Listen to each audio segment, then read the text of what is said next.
We're online. We're here. Okay. Hi. Cool. Hi, everyone. Hello. Welcome back. Thank you. So how are you feeling?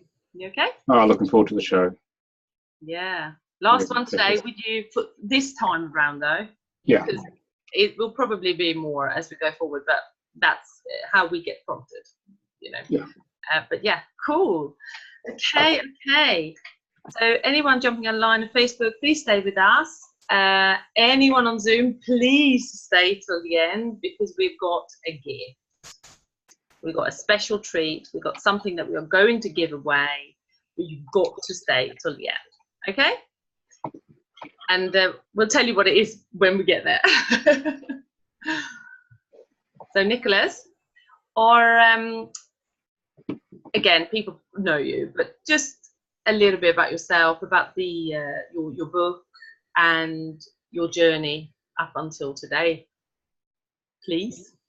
Yeah. Well, I've been on the spiritual path for about 30 years. I started off in New Zealand trying to find out that special thing I was here to do. I had this deep feeling that someone hadn't been telling me the truth. So I started traveling from New Zealand and eventually through America and going to workshops and sitting with lamas in Tibet and monks in Thailand to find out, well, there's got to be a real meaning to life here. And I found it in America through the soul contract reading work and connected to my true purpose there and brought that work to the UK and have been developing it ever since. And I've had a progressively more and more powerful awakening and fulfilling life as I've aligned to my soul purpose, as I've discovered more. And so now my mission really is to help others uncover, align to and manifest their mission, their soul purpose. Not what they were told to do at school or what society tells them, but to connect deep within to where the soul really wants to take them, a deep fulfilling place that we feel when we're aligned to our true purpose. Could you tell me the feelings you had when you were working in the corporate world and you didn't know your purpose at the time? Could you just tell me how your life actually was? I had a very high pressure life, working in the city in London and working on global telecommunication projects. And I felt I was very much bound by the system, which expected an awful lot from me, but it paid reasonably well. But after a while I found, well, actually I woke up one day on holiday feeling, after 7 years of doing that, I can't do this anymore. Even though it was a very good job, there's something else I'm really meant to do, and that was the beginning of detaching from the imprint of the matrix of what I should be doing to connecting to what I really wanted to do. And I wasn't sure what that was, but I just knew it wasn't staying in that job. So I left. And how did you find a transition? Because I think this is happening a lot with people. You know, they want to carve their path aligned with what they love and what they feel that they're here to do. But that transition can be tricky. So well, can you share about your transition? Yeah, I turned my part-time weekend spiritual practice, which I've been developing for 7 years in London, into a weekend-based one, into a part-time one. I negotiated sort of to work only 2 or 3 days at my job. And so I was winding down the projects I was on there, and the other 2 or 3 days I would develop this business. And then it still wasn't clear to me that I was really going to do this. I just started doing it, and then I left. But I needed a break to decompress, so I went traveling in Central America and South America and going to all the sacred sites and into India in the Himalayas. Spirit wanted me to have a high-level transmission, did that for about 6 months. And then I was still searching for the important thing to do. I was 37 then, and there was no big slab of stone saying, thou shalt go off and run a teaching business or something like that. But basically I followed my nose, and I was sitting in New Zealand because I thought I'd be at Christmas. And I thought I would. Sorry about this. I don't know what's I thought I would. What I would do is I would come back to England. It became clear to me I needed to come back to England, and then once I landed here, because everything sort of worked out, I just got my cousin just gave me their flat or handed it over to me. So I didn't even look for a flat. It turned up, and 2 days later I had a flat. They said, "Oh, we're leaving the country, so do you want it?" I said, "Yeah."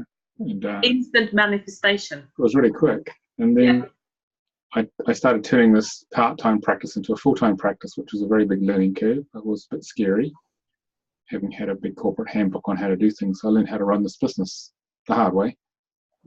But we're still going 22 years on. Yeah. And the process of learning how to run this business, I've actually learned a lot about myself and just grew more in consciousness and basically uncovered step by step my mission. It wasn't all presented to me in one go. It was just things would develop for a while, then another realization would come, I get clear, then another one until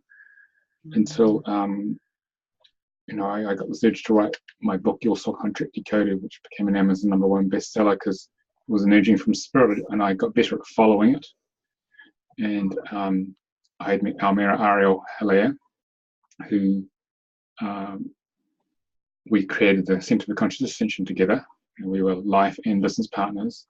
So that expanded the work, and I had the urge to write this book in 2012, got published in 2013, and everything just unfolded with a lot of synchronicity. So just following what we call the spiritual signature, the flow, what opened my heart in each moment, because it had been closed for most of my life, my heart. It was opening. So I just followed my nose, and then new and wonderful things opened up, many unexpected things, many strong lessons in the process as well, but I learned a lot. And out of all that strong experience, which we all have down here, it molded me to where I run a business which teaches globally now, online, and a much more fulfilling, aligned life. I wake up in the morning thinking, okay, we're going to have a good time today. We're going to teaching people or working sessions or run some webinars like this.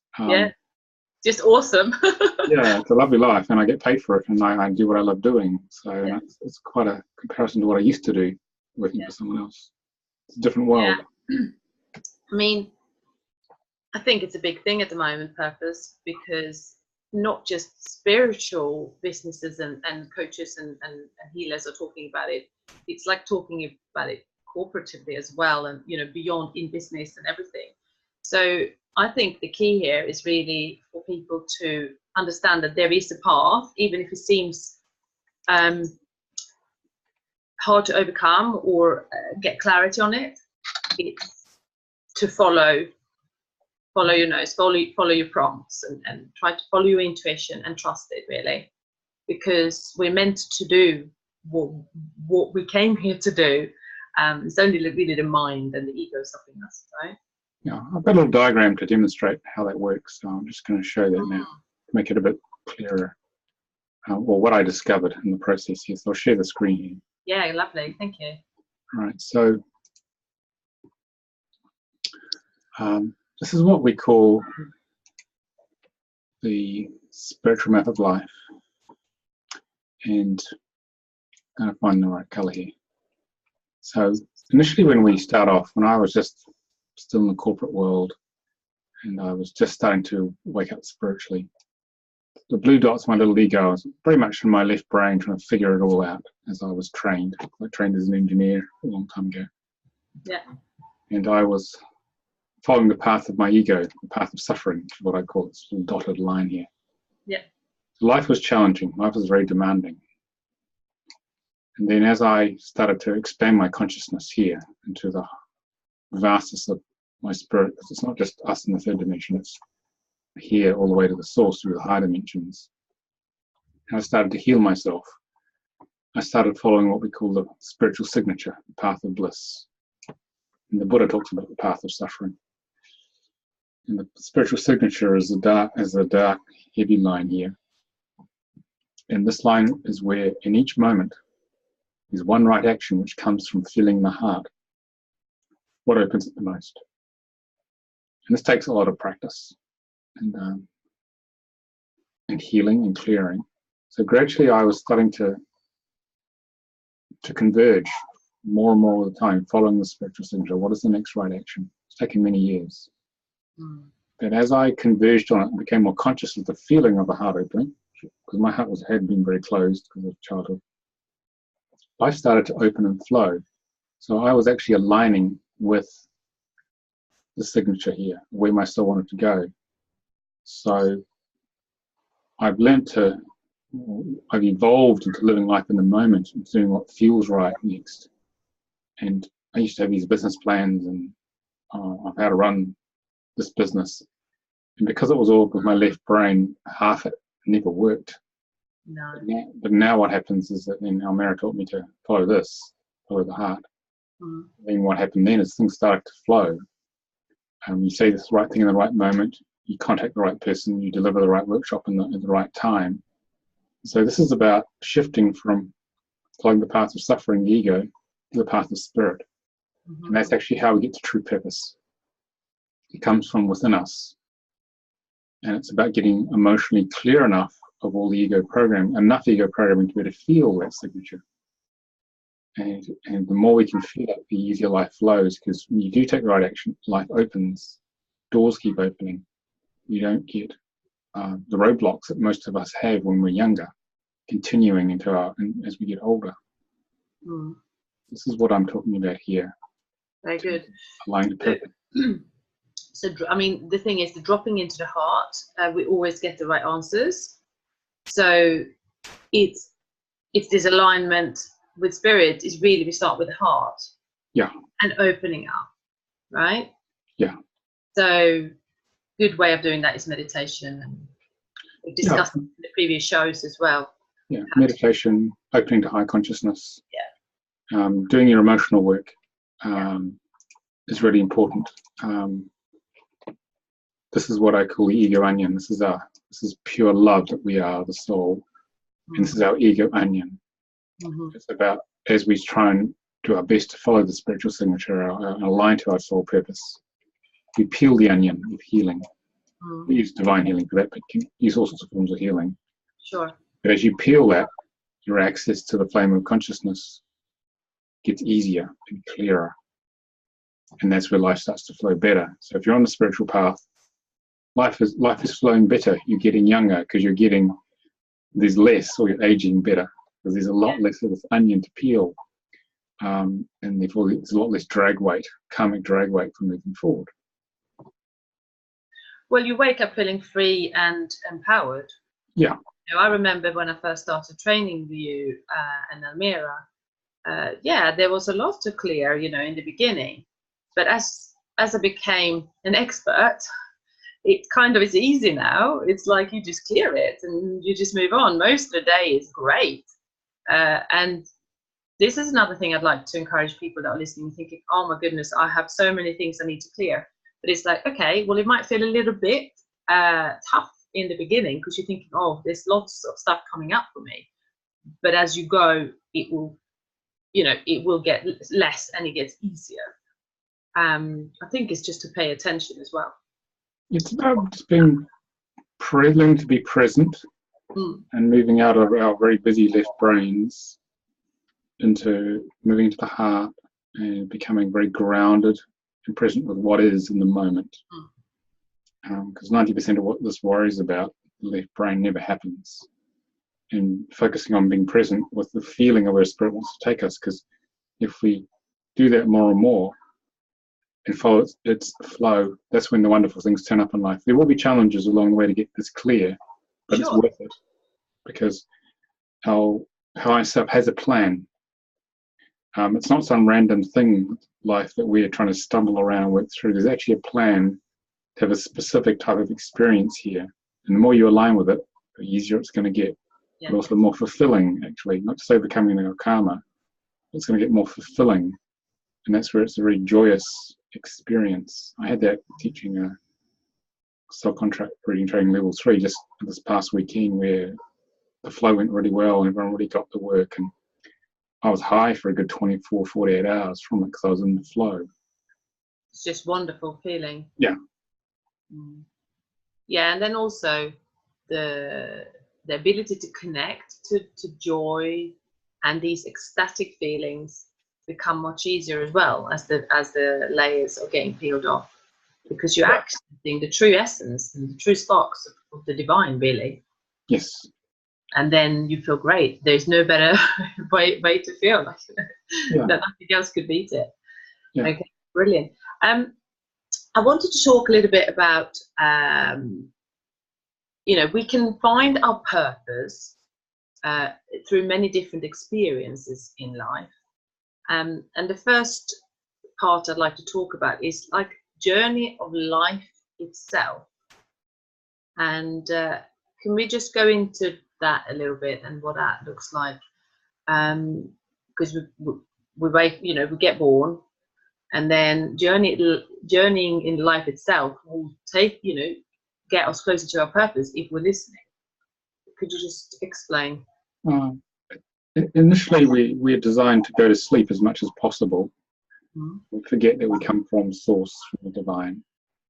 And then as our personalities are created brand new each lifetime. And as our personality forms and we awaken, we get used to life, the soul starts to trigger our karmic patterns. And these karmic patterns create a lot of what we don't like in life initially. That's why they seem strong when we're younger. But what the soul's actually doing is it wants us to get clear what we don't like. Therefore, we focus on what we do want to do. So we didn't have this, what I call a negative context from our karma turning up. Then we wouldn't focus on the particular direction we wanted to go. Like, for example, I felt very unworthy to be loved when I was younger. So my direction was to learn to be worthy to be loved. And I felt very disempowered. So I then sought how to come into my power. And those two things are all about delivering, in my case, empowerment of others. Because as I said earlier, my mission is to help others, catalyze others to manifest their mission, discover and manifest their mission. And then the worthiness to be loved was a worthiness also to teach, to share, to communicate. The knowledge coming from my soul. So it was very difficult and challenging for many years, still is at times, when I have a layer of programming coming out. But the lesson is to turn into the program and feel it and bring consciousness to it, whereas our egos are very pain avoidant. They don't want to feel the pain of anything. So therefore we get stuck in the same old patterns, and it gets tiring after a while. Very draining. Very draining. That's why people who don't work on themselves spiritually get older faster, because the programming is wearing them out, basically. More wrinkles. Pretty much, yeah.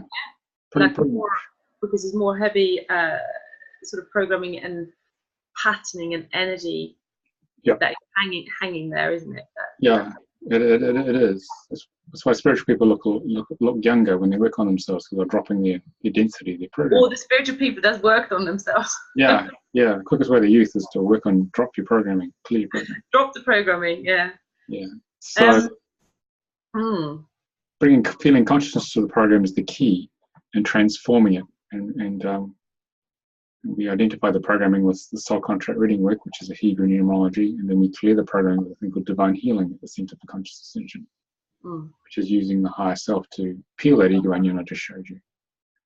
So, I mean, I use divine healing every day, so it's the key for me. It's the key to go forward anywhere. It will never let me down. So it's magical, really. But there are other ways to clear. Yeah, lots of other tools as well. Like clear from exercise, just kind of to clear some blockages out and limiting beliefs, and you can clear with other things.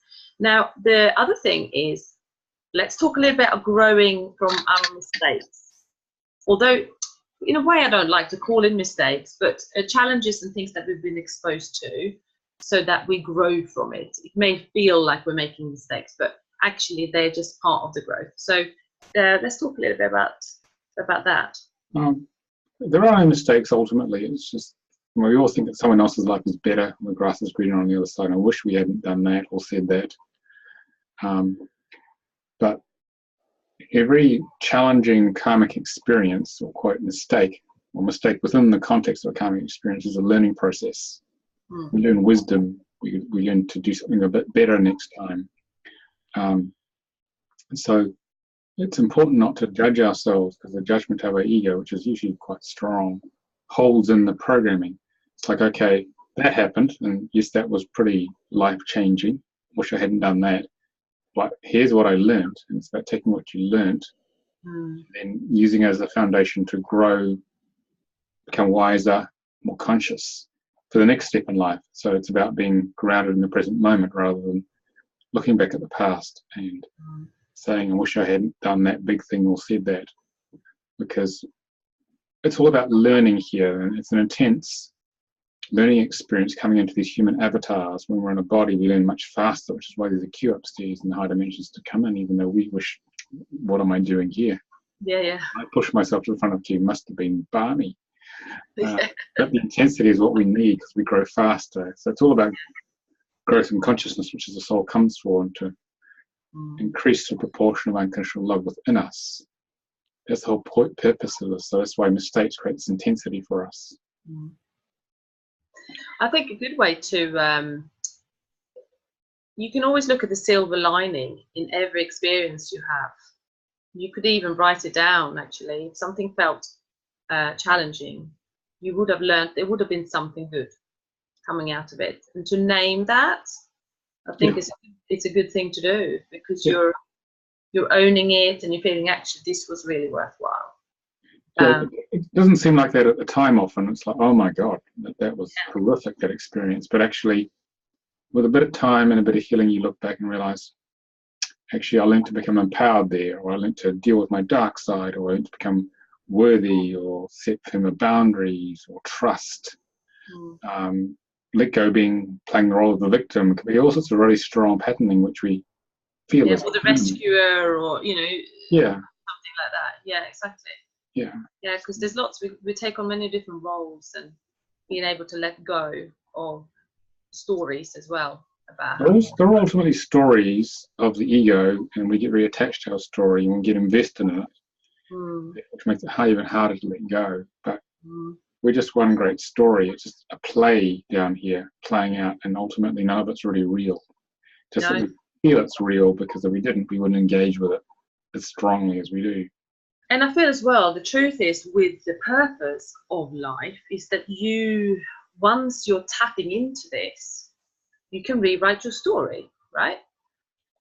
If you can get to the core programming that created the original story in the ego that's not true, clear it, pull it out at the roots, layer by layer, then you can create a new life. You can create a new story. But it's not overnight. It takes, you've got to work at it. You've got to be focused, dedicated, turn into your deepest pain in the karma, feel it and transform it.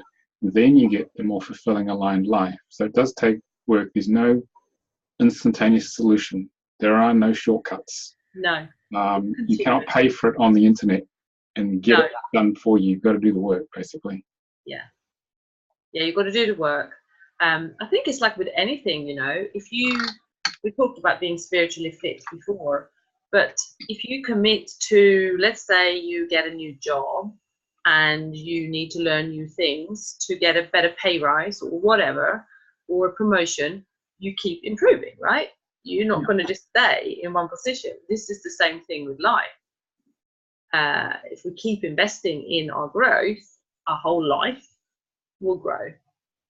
So keep pushing the envelope in a sustainable way to enhance all the parts of ourselves. Exactly. So so we talk about growing, about the mistakes. I wanted to talk about what's happening on Earth at the moment, because there's so much light and so much we're getting blasted in the ascension process, so much light entering our cells that it's getting pushed on all our ego programming. So everything's like coming up to the surface. But I'd like to talk a little bit about, if you can talk a little bit about having the right people around you. Once you're getting into a purpose, having the right people around you, having a team or friends or accountability or a mentor, teachers, healers, and the importance of this tribe culture as we're coming into the purpose. Yeah, as light workers, because there are like 2 to 3% of the world's population are light workers, high frequency souls. We volunteer to come here to Earth to raise consciousness of the majority of the population. We don't have to embody anymore. But we do this as part of our service to raise consciousness in life, because we're all ultimately sparks of the divine. Yeah. Forgot who we were. And the purpose of life on a planet is to have that forgetfulness, play this what we call a game of separation from spirit, then remember who we are, which is the divine. Little sparks of God embodied. And we come in here with a default programming of, if I can't find anyone else like me, which is how it feels when we're younger, like our family feels like a bunch of aliens, because usually they're less conscious than us, then I'll do this all by myself. So at least I'll make some contribution to raising human consciousness to the ascension process. Mm-hmm. But then, as we get clear enough of our ego by doing everything we've just described in the past half hour, then what starts to happen is that the team members start to turn up. Yes. Through pre-arranged, pre-incarnational agreements, and we come down as ascension teams with specialties. Mm-hmm. We'll often come down into specific parts of the earth and meet them at the right time. They're triggered because we have energetic cords. Mm-hmm. We have a substance called karmic matrix that triggered at a certain time. Then we manifest certain team members to turn up, and there's a sense of great familiarity because you've done this before in past lives, just that you're in a different body. Mm-hmm. It takes a little while to get used to each other. Mm-hmm. And then you start to realize they have the complementary pieces for me to carry out my mission. And so what tends to happen is that they form, if you're aware of what you're doing, you form a team, and everyone has your own unique piece of the puzzle. And if you can find your entire team, which will reveal itself over time, then the mission is massively multiplied in terms of its impact on consciousness. Absolutely. We can't be good at everything. So let's be good at a few things, and someone else can do the other really good stuff. Exactly. And this is where, this is what I'm trying to teach my community, that if you feel a soul recognition with someone, it means something, Oh, yeah. It's like, wow, you've got to go on that. You've got to go with that because your soul has just gone, oh, I know you. I don't have lots of those, but I've got quite a few people like that in my life that turned up like that. Yeah. You being one of them. Yeah. But it's like, you're home. Yeah, you find your true community, because the way that life has evolved in the Western world is that industrialization for the past couple of hundred years has broken up previously very tight village-based communities, which have been were there for thousands of years, and people got shifted off to factories and housing in cities, and so community was basically destroyed. And so therefore there's a lot of people living together in big cities now, but actually not many people know their neighbors that well, and they're not really bonded together in a true community in the old sense of the word. So what we're actually doing is that we're finding our spiritual community and reconnecting. And most of my community lives within an hour up and two of me here just outside London, and we're all literally down the road. You and I just down the road from each other. Yeah. And so 5 minutes. yeah, so that's just the way it worked out. So yeah. we gravitate to certain parts of the earth to carry out our mission. Yeah. And then we find our team, and then the impact of the group mission is enormously powerful. Absolutely. But it gives us people we can just be ourselves around. We don't have to pretend to be human or be more 3D or dumb down what we're going to say. We can say what we really want to say and felt heard and seen. It's very nurturing for a light worker, because you get real isolated and lonely down here if you don't find anyone like yourself. And it's no good trying to drop your frequency to be like everyone else, because it's totally unfulfilling. So it's about maintaining your consciousness. It makes you feel sad. Yeah. It makes you feel that you don't belong. Yeah. Personally, I had that experience previous in life. I mean, that's not the situation now, and has not been for many years. But prior to that, when I was like trying to break out of my shell, yeah, it was the problem. I'd felt isolated. I didn't know really where I belonged. But there is a tribe for everybody. Yeah, everyone has their tribe. So it's about finding your tribe and being open and showing yourself to the world and then they will come to you when you hit a certain threshold of your evolution and development of your spiritual gifts, whether it's through a business or whatever it is.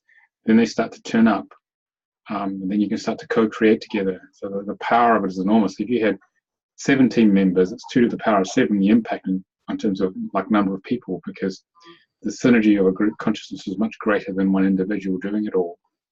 And then you can start to do this, focus on things you love doing. Like I love teaching, I love writing, I like sharing knowledge. And so then I have, we do these shows together. This is fun. I have, we build consciousness raising software with the soul contract work. I have specialist web designers who are into, developers who are into this sort of work. So they bring all their expertise and do things I have no idea how to do, to get the work out there, you see. So it's wonderful working in a team. It has issues, obviously, but it's like creating something together. Yes. And it's got a life of its own, the whole thing. It's like you can see there's a big plan. There's a grand plan from the high dimensions for this, and it's about plugging in and just getting on with it. Yeah. No, it's wonderful. It's wonderful. So another thing that I'd like to talk about, this is about giving back to the world. So we can give back to the world before we have a team, but like when you have a team and the power of the group, this is when something really quite magical can happen, about giving back the service to the world and help as many as possible. So let's go a little bit in talking about the actual true gift and the true reward is being able to do this and have a good time, right? Yeah, I think it's because it's still a money-based economic system here. Yeah. Got to meet our basic needs financially. Absolutely. Then as we build momentum with our businesses, it can be time to give a little bit back. Sometimes I give away free workshop places to people, or charge some people for a session, or they get it at a discount because I know they really need it. And if they did use it, then I know they're going to make a difference in consciousness, because they're going to hand up, and then because they feel more worthy because they received something from me, which wasn't, say, full price, and they go off and help someone else. So then it sort of propagates. Yes. So it's giving back to the universe, giving back to higher consciousness, because it provides everything we have. Yes. We keep the flow going, but not from a sense of expecting it to come, but just from a sense of, because we're all one and giving to ourselves. When we give to someone else, we're actually giving to ourselves. But it takes a while to emotionally get our heads around that, because we do feel separate because we're in these bodies. Well, I think it's a fine balance to, you need to manage yourself energetically, because we all have to live and make a good living and feel safe and secure here in the world. But when we start giving unconditionally, that, I mean, it really does open up a huge flow of just, it just feels great. But the key is obviously not to overdo that, so you drain yourself, because it needs to be in balance with what you're saying. Yeah, you've got to save some for yourself. You've got to save some for yourself. But the magic really is when you are able to do that and just go, here you go, I'd love to help you. And I think that's a nice place to be able to, or strive for, to go for. I mean, I encourage everyone doing a business to have some sort of, not voluntary, but something that they can give away as well, as serving, being paid. Yeah, sometimes I take people out for lunch or dinner, and I just pay for it all, but it's not from the sense I'm going to get something back, because that means I'm limiting the flow, but just because I want to share something unconditionally. But I do know in the back of my mind it'll increase the flow. Yes. But I'm doing it out of love, really. So it takes a little while initially. We do these things, so we consciously think, okay, that'll improve the business, but it's like the right, just because I want to do it. Yeah. But it's not so strong, the expectation. So you've sort of got to gradually let go of the expectation. And the more you let it go, the more that comes. Yeah. I think it's about letting go of anything, actually, any attachment. No, it's rewarding. I just did a free session before we started, just for half an hour, and I knew there was nothing in it for me, but I felt for this person, and I just gave everything I could in that 30 minutes, and I just said, look, let me see how you get on. Yeah. Like, that was it. And I feel really good. I feel really buzzy. Yeah. So yeah. Cool. Now I want to talk a little bit about the Ikigai, which is a Japanese model or way of life, which incorporates a lot of different parts of your life. It's not like the life wheel or life coaching. It's kind of a little bit more extended. So, Okay, let's talk about that. So, yeah. In Japan, they place a lot of emphasis when you're younger and trying to find your way in the world to find out where your Ikigai is. And this is a place where this is the intersection of doing what you love, which intersects with what the world needs, what you can be paid for, which is currently the way the world works, and what you're good at. And the idea is that trying to get to the central place here of overlapping all four circles. But most people start with, okay, what you can be paid for. All right. And hopefully you're good at it, so you have a profession. Yeah. Or what the world needs and what you can pay for, you get a vocation. All right. Or what you're good at. Could we say mission is / purpose, really, can't we? Mission is mission is the intersection of what you love doing and what the world needs. It's a mission. And if it's what you love doing and what you're good at, it's a passion. Yeah. And you might not get paid for these guys. No. Okay. So depending on what it is. It'd be nice to be paid for that, though. So the idea is to try and drop it down to here, where all of them are intersecting. They're all together. What I do? The world needs awakening. Okay. I love doing it. Hope I'm reasonably good at it. Had a bit of practice now, and people are prepared to pay for it. So most of the time, I'm sitting in here. Yes. Which is why I had a really high day yesterday, feeling like because all this was happening on this training. Yeah. And I had a little bit of that when I was in the corporate world initially for a while, and then but my consciousness shifted, and I decided I actually didn't want to do that anymore. So I didn't love it anymore. No. Okay, so it became back to profession here, really. Yeah. So what they do is that in Japan they encourage younger people, to go and find out what all these are, and that can be through direct life experience. So eventually they're moving around like this, and they get to this. To take time to get to that. We're very much, with the Western education system, and you see my son go through it, focused on going into a profession, to go and be a worker in the matrix. But actually it says nothing about, well, what are you passionate about? What do you love? What does the world need? There's no stepping back to look at this. It's about, okay, here are a bunch of slots you can go into if you can fit into it. Go and train in this, and then I'll give you a job, maybe, if you're lucky, at the end of this training, say at university or wherever, and then you just go off and do that. There's nothing which talks about what the world needs, what do you love doing. And I found it fascinating going to the University Open Days. The common message was, find out what you love doing first. Then figure out what you're going to study, rather than just looking at what a profession was. Where was this, did you say? This was at some of the University Open Days I went to when I was in England, trying to pick a university for my son with him. But that's not too bad then. I thought that's pretty enlightened, and that was some of the first things they would say. Exactly, because that's actually, if you can feel excited and you feel passionate about something, as long as it's got as a viable business idea, then you can go for it. Yeah, so I never heard that before, stepping into university. That's progress to me. Progress, I thought. These guys are a bit more awake than I thought they were. That's really cool. So often on the spiritual path, we need to try lots of different things to deprogram ourselves from what the Matrix tells us we should be doing.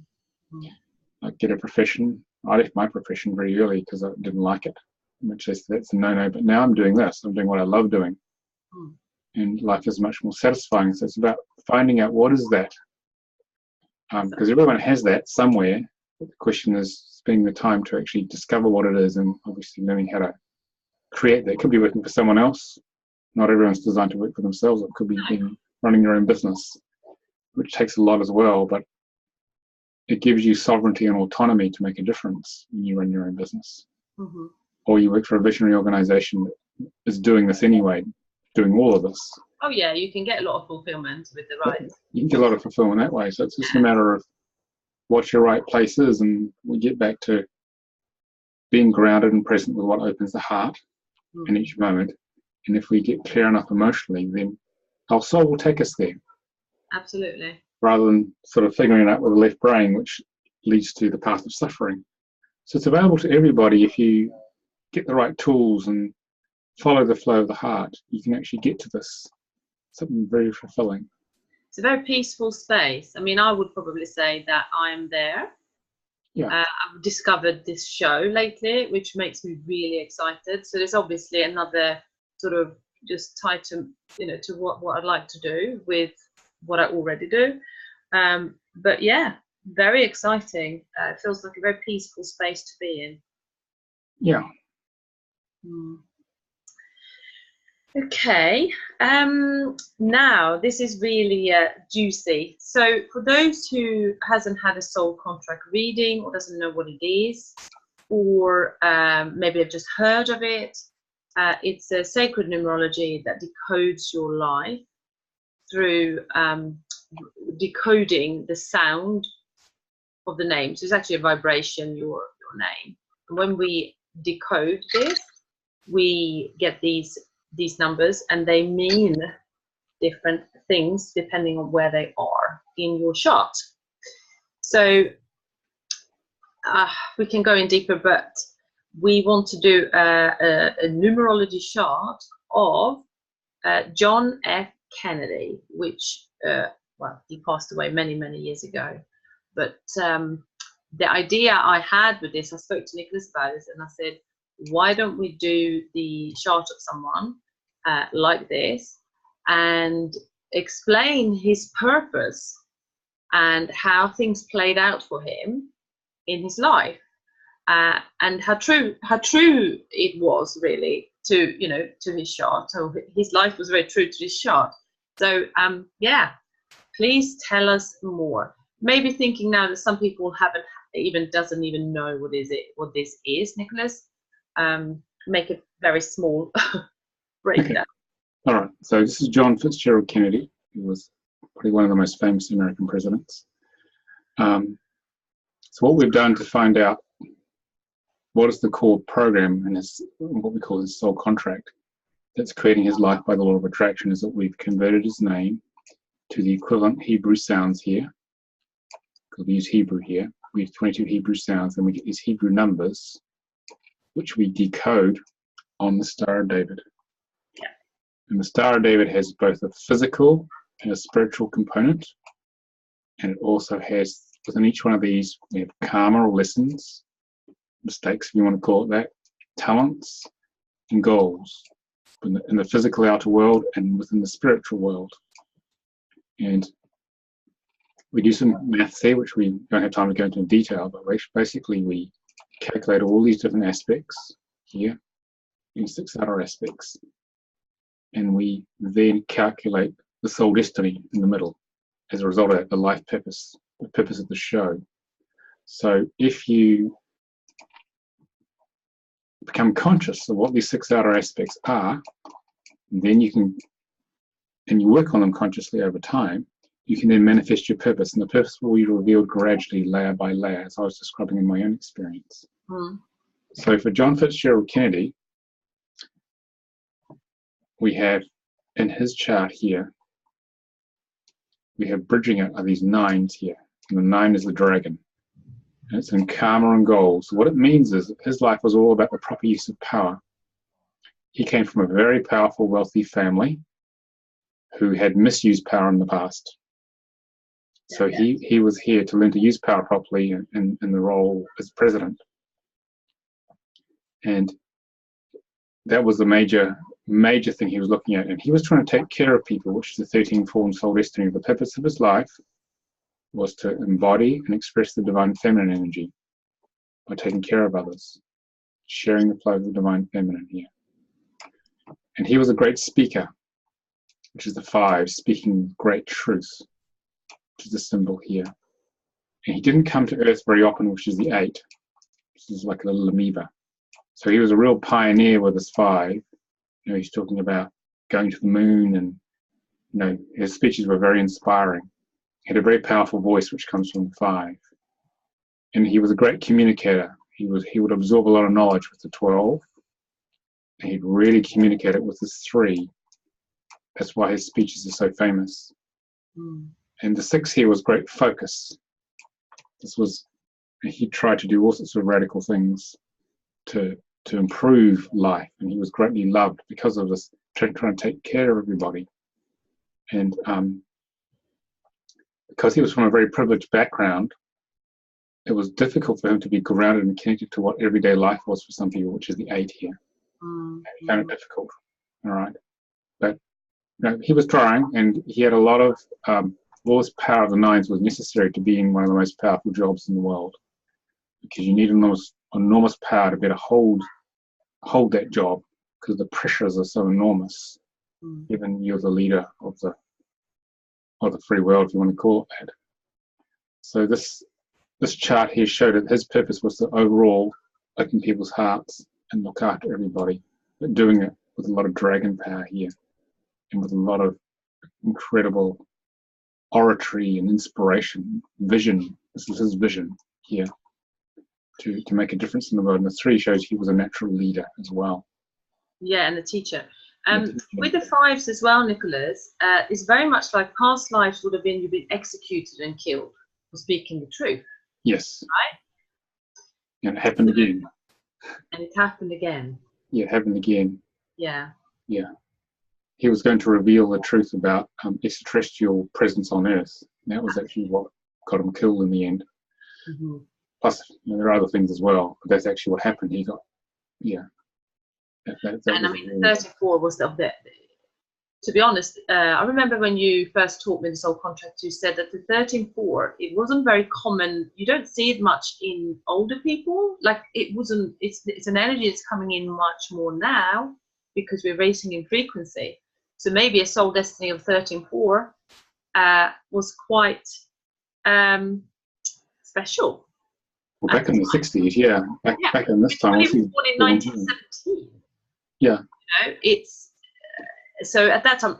I don't want to go into statistics, but I know this from you've been talking about the 13-4, the energy of the Christ consciousness energy is something that's coming in much more now in awakening. So he was well ahead of his time. Oh, he was a pioneer. He was probably decades ahead of his time, but someone's got to do the job. Yeah. To raise consciousness. So this is why he came. Yeah. And that's why he came. So I mean, you can see that there. Yeah, amazing. Cool. And then obviously he got killed, but that could also be a 9 with the. Well, I think they were. He was speaking the truth, and but you can get, this is about destruction here as well, self-destruction. He spoke the truth, and then it got him killed. Yeah. About to speak the truth and got him killed. Yeah. Just destructive as well. Yeah. Yeah. Okay. Well, that was very good. Now I'm going to check in if there's any questions. We like questions. I really hope that there's going to be some questions. So there's nothing on the Zoom yet. So Zoom participants, please, any questions will be great. You're very welcome to drop them. And I'm going to look at Facebook, see what's happening here.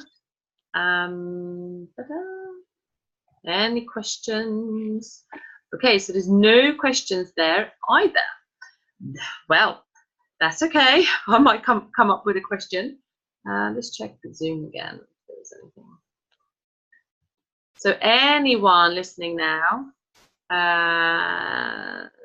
No questions. Now, how are we going to do with this draw then? Well, I think you've just got to pick someone from the list, Jenny, or pick a number 1 to 5, or 1 to 4 probably. So we've got. Why don't you pick one? Because you're the one giving away the. I think I'm getting Jen.